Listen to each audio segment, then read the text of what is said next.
Hey guys, thanks for joining me, and if you like what you see, please subscribe. Hello, peoples. Welcome to Sharp Ends. I am going to do a quick disassembly maintenance video of this quiet carry Waypoint.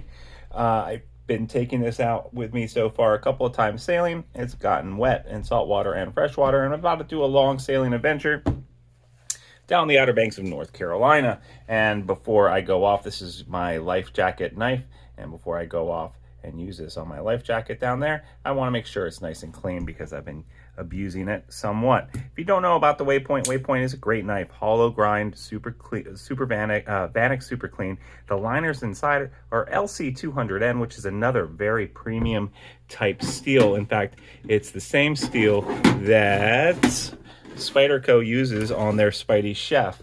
And the Vanek Super Clean is also a very, very nice, even better, I think, stainless steel than the LC200N. So it's really cool to have two premium steels in here. And then you've got your titanium scales. I've done a review of this before. Super great knife to have, and I love it to death. I just very slicey. Hollow grind is amazing. Yeah, it's a cool knife. So I'm going to disassemble this real fast. I believe that this is T8.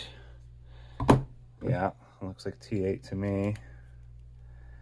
All of the tools that I'm using are in the description below. I'm going to put my things in order along here. I'm starting with a pivot right there. The pivot is a locking pivot, so that's nice. And then I'm going to take out, it's reversible, so they have two screws, one on each side. I didn't check the centering before I started, which I should have done, but I believe that this was perfectly centered.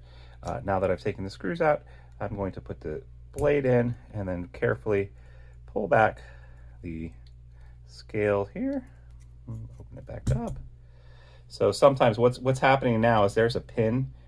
Oh, so I'm wrong. There's one more backspacer bolt right here, which needs to come out. So I'm going to take this guy out too. Feels very tight, and I think it's because it's probably just got a little bit of thread lock on it. All right, put that guy right there. It does have a little bit of thread lock on it. And the pivot's starting to come out. I think I'll just go ahead and push the pivot out with my handy dandy little spring bar tool that I got from a watch repair kit or tool kit. Take that apart and let's take a look and see how it is on the inside. Not that bad, honestly. Just have to be careful when you take this apart. These pins in this backspacer right now are all loose.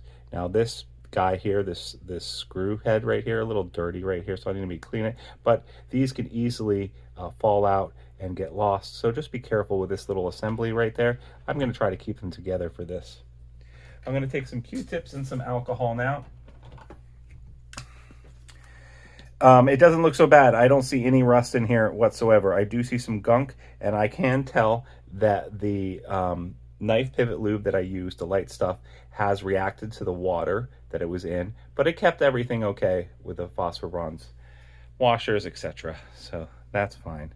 I'm going to, so the interesting thing about this blade is it's got its stop. It doesn't have a stop pin. Instead, it has this pin on the back of the blade here that goes inside of this track inside of the scales for the knife. So I'm going to clean that track out because it's got some grit in it. Now, the one problem I've had with this knife is sometimes it doesn't fully lock. What I believe is happening with that is that some salt water, some salt/dirt is building up here in these corners where it comes back and to stop, and it's not allowing the knife to fully travel. When that happens, what I actually do is I wash it out in some clean water, some fresh water, run it through there and blow out that, and that usually makes the knife work again well. I believe that's why it doesn't it does that, but it only happens occasionally, and I know how to deal with it on the road or while I'm sailing, as it were. Carefully cleaning these phosphor bronze washers. I'm going to pay attention to what side I took them off. This needs to go on the inside right there. So I'm just going to put it right there so I know how it goes. I'm going to clean out the pivot hole. So it's something that I know how to deal with. I'm not going to take out this extra lining for the liner lock to clean. I could take these off and then try to pry this off. I don't want to do that just because it's bent really carefully and I just don't need to. So I'm not going to. There you go. So I want to be really careful with cleaning out that racetrack for the stop pin. Don't know if I just used the right terminology or not, but it sounds appropriate. Now I'm going to take this other guy here. It does not have its washer on it. That's because it's still on the blade. That's fine. I'll just leave it there. Clean this out. You can see how there's a D hole here. The bolt will have to go in the correct way. The receptor or the threaded part of the bolt need to go in the right way. Just making sure I'm getting all of that dirt out of there. And in fact, I'm just going to take my pivot tool here and use it to scrape out the corners. Make sure I get everything out of there.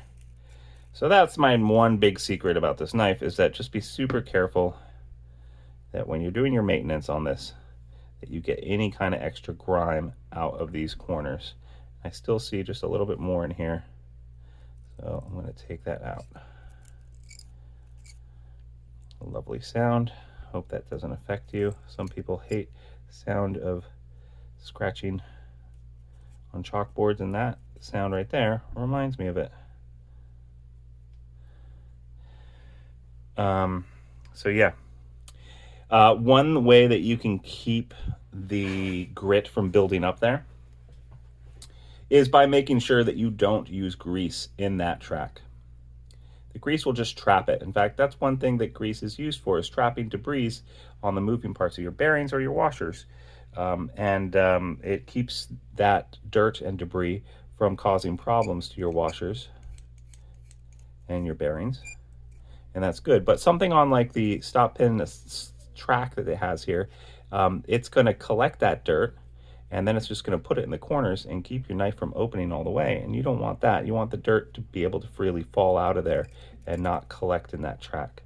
So I am not going to use grease, and I believe that's one of the problems that I had in the last time that I did maintenance on this, is that I think I greased up this track, and that's why I had that problem the first time. Second time I put together, I did not do that, and I did not have the problem nearly as much. So that's what I suggest. I'm using a cloth here to clean this off, wipe everything off one more time. And now all I need to do is clean this other bearing and clean the blade itself. So this stop pin here also is removable. So I can push it out here. I think I can push it out. Or is it? I don't know if I want to push it out. I'm just going to push it out most of the way so that I can clean this other side really well. That's where the detent ball goes. So I want to make sure that that is also cleaned out nicely. And this little swedge here is where the liner lock fits into. So I want to make sure that's cleaned off really nicely. The pivot's cleaned off really nicely. And I'm just going to take my little tool here, make sure there's no extra grit in there. Take that off. If you hear clattering of dog from above, that's because I've recently decided to move my setup to the basement. I don't know if I like it or not yet, but it's definitely safer down here, less likely to be bothered by people. I guess the thing is that it's safer. I have more room down here to expand.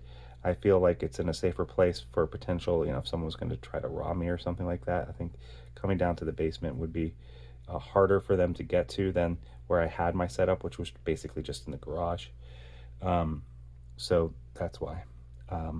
It's a trade-off. I don't know what to think about that yet. This knife also, the Super Clean, I haven't even bothered sharpening it with my KME yet. It has stayed super, super sharp despite massive amounts of abuse and use. It has done great. Getting my Loctite ready here. So, you know, it just stays sharp forever. I believe the HRC on this Super Vanex is pretty high. I can't remember what it is anymore. I want to say it's somewhere around 65. I'm going to take the Loctite right now. Oh, before I forget, I'm going to go ahead and clean off the pivot too. I don't think I cleaned this off, so I'm just going to clean that off just a little bit.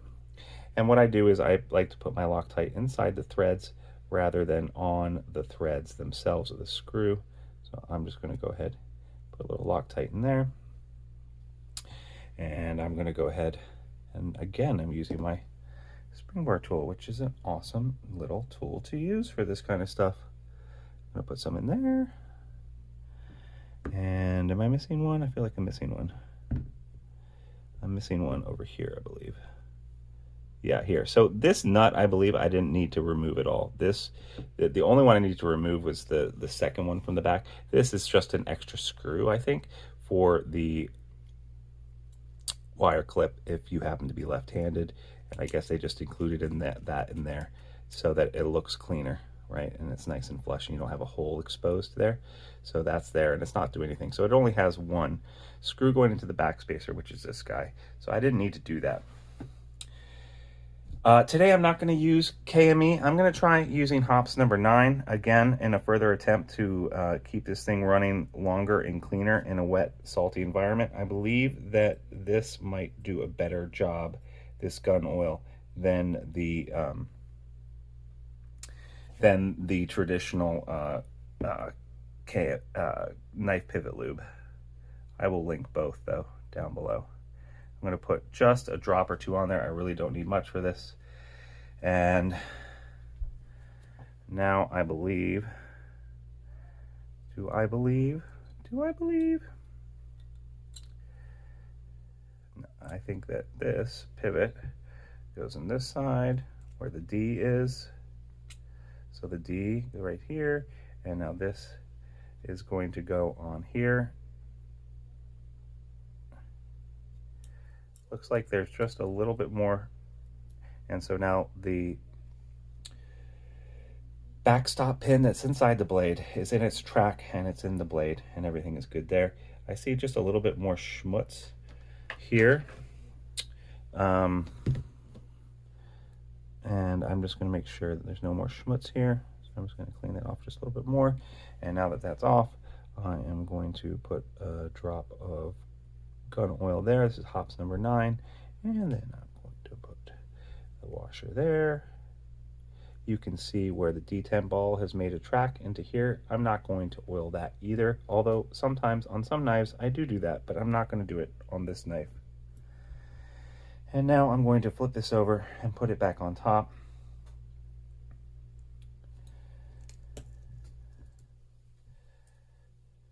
Hopefully we got everything together. It feels like it just went perfectly back together. That's great. This is probably the 3rd or 4th time I've cleaned this all up. I already have the light or medium Loctite inside the hole. So all I need to do now is tighten this up. I'm not going to tighten everything that really tight. I'm just going to do it medium tight, or just, you know, to finger tight basically.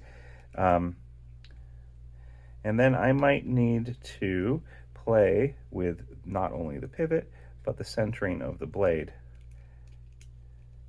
And if I do, I'll show you a couple of secrets about how to get that aligned, perfectly aligned blade centering. I think I've just over tightened the blade, but that's fine. I think I'm just gonna tighten everything up now. Then I'm gonna loosen this, and yeah, this blade is nice and tight, so too tight. So I'm gonna go ahead and loosen it just a smidge. Let the oil work in there a little bit. And it's still a little tight, so I'm going to loosen it just a smidge more. Now it feels good. Now let's check the centering. The centering is off. The centering is towards the show sail side. So in order to correct that, I'm going to take a piece of scrap paper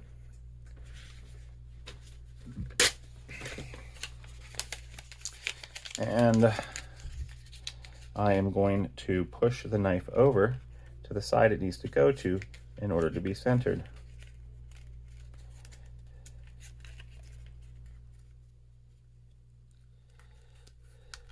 go. So now it's pushed over to the other side. And now I'm going to loosen both of these screws a little bit. So the pivot, I'm going to loosen a little bit, and this back screw I'm going to loosen while this is forced over. And I'm also going to torque it a little bit so that it's pushed over more. I'm twisting the blade so that it's pushing over towards this side. And then while it's under a little bit of that tension and I'm kind of holding it in my hand while twisting it a little bit, I'm going to tighten down this back pivot, the back spacer nut really tight, and then I will tighten this back down to fully tight and then back off just a little bit to hopefully about the same torque. And then I'll remove this piece of paper, and now it is perfectly centered. See if I can show you that it's perfectly centered. Now it's perfectly centered. Let's see if the action is good. Action is good. Just a little smidge tight. But I don't know if I really, well, I'll loosen it up just infinitesimally. I don't know the word I'm looking for. A very small amount. Centering is still good. Action, perfect. Great. All right, that's how you maintain, tear apart, put it back together again, your Waypoint. Great knife, can't recommend it highly enough. Always makes my top 5, and sometimes it's been my favorite knife. In fact, I think the last time I chose my favorite knife, I think this was it. Can't quite remember though. Thanks so much for joining me today. If you liked, please like and subscribe. And also you can follow me at Instagram at Sharp Ends. You can also become a channel member or a Patreon member as well. And you'll find links in the descriptions to a lot of the stuff, if not all of the stuff that I talked about today. Thanks so much for joining me, and I hope you have a great rest of your week. Bye-bye now.